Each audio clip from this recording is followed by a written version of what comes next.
Do you want to come sew with me? How about sewing a handy little bag that can snap onto a belt, clip onto a handbag handle, or even give you a bonus pocket at the top of a bigger bag? Hi, I'm Linda. I've made a free printable so you can sew along and make one with me too. And if you want to download the pattern, it's on the website. Just follow the link in the description and you can print it out from my tutorial page. So here's what it looks like all cut out. I've cut the main body of the bag out twice, once in the outer layer, which is this fab kitty cotton, and once in this pretty pink waterproof PUL layer as the lining.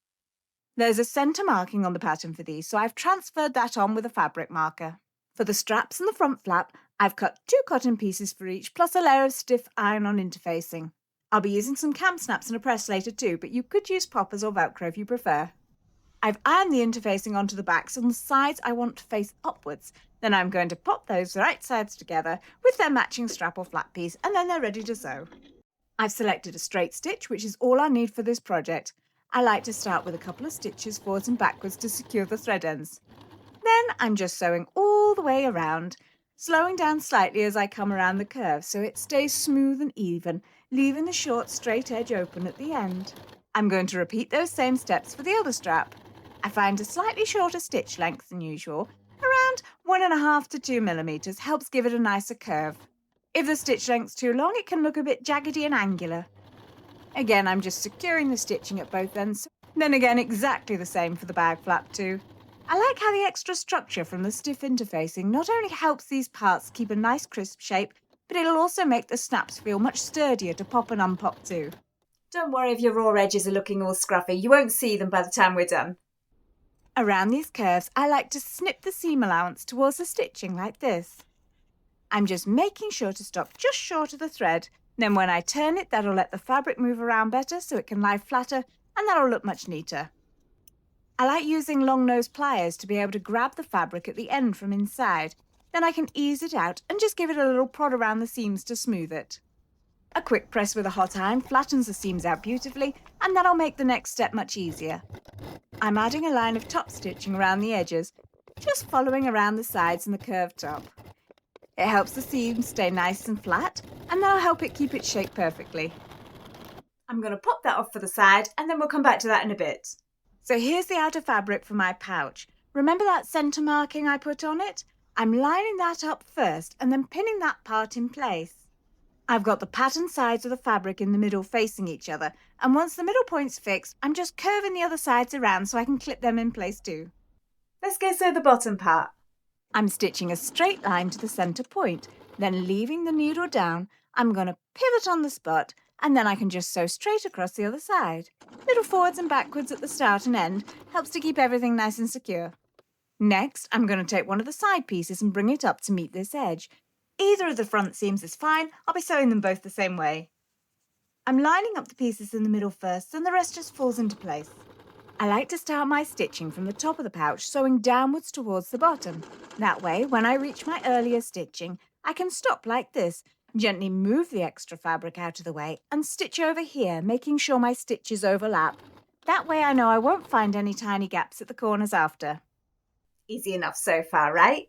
Let's flip to the other side and do the same over here. I'm lining up that middle angle first, again, clipping it in place, then just stitching down from the top. I like to keep the outer edge of the fabric in line with the edge of the foot.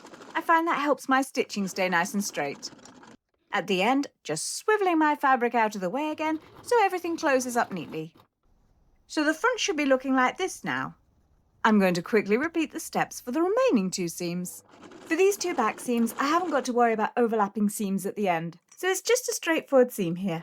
As you work your way around, just keep checking that those centre points stay lined up. If anything starts to drift, don't worry about it. Just stop with the needle down, lift the foot, and you can ease the fabric back into place before carrying on. Okay, let's get this last one sewn together now. As long as the centre points stay matched, the rest will naturally fall into place, so you can just feed it through gently. No need to force it or try and pull it into place. Great, that's done. Hasn't it made a lovely little pouch shape? Okay, let's move on to the next part. I'm grabbing my lining fabric pieces. Let's make that same pouch shape again. Matching that centre marking on the small piece with the front point on the larger piece again. Because this fabric's waterproof, I'm going to try and keep any pinholes well inside the seam allowance here. I'm going to be doing exactly the same thing with the lining, matching up that centre marking on the smaller piece. Now here's what I find helps. I've popped Walking Foot onto the machine to make stitching this fabric easier. I'm stitching towards the centre, leaving the needle down, pivoting, and then sewing the other half. Stopping when I get level with that corner. And that's the base of the pouch stitched. Next, I'm bringing those side pieces up just like before, matching the centre angle first, then lining everything up from there. Stitching all the way down the long side from the top towards the base.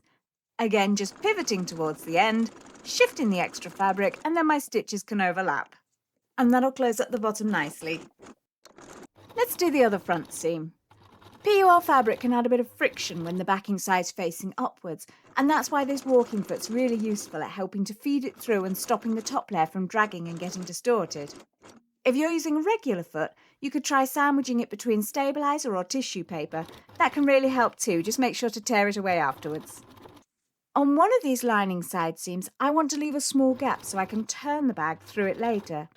Do you see how I'm skipping a couple of centimetres here? About an inch. Securing either side of it with a couple of forward and back stitches. I find I can get a better shape if I leave the gap on the straight bit of sewing, and then I can start stitching again just before this angle. Then I've just got one more of these seams to go. Sewing it just like the others. You could just use cotton for a lining, but I think that waterproof layer makes it really useful for a bag if you're going to pop in lip balms or pens or anything else that might leak. Now I've got all the separate bits made up, I'm going to put everything together. I'm turning the outer pouch the right way around first, then I'm popping it inside the lining pouch, so now both the pretty sides of the fabric should be facing each other.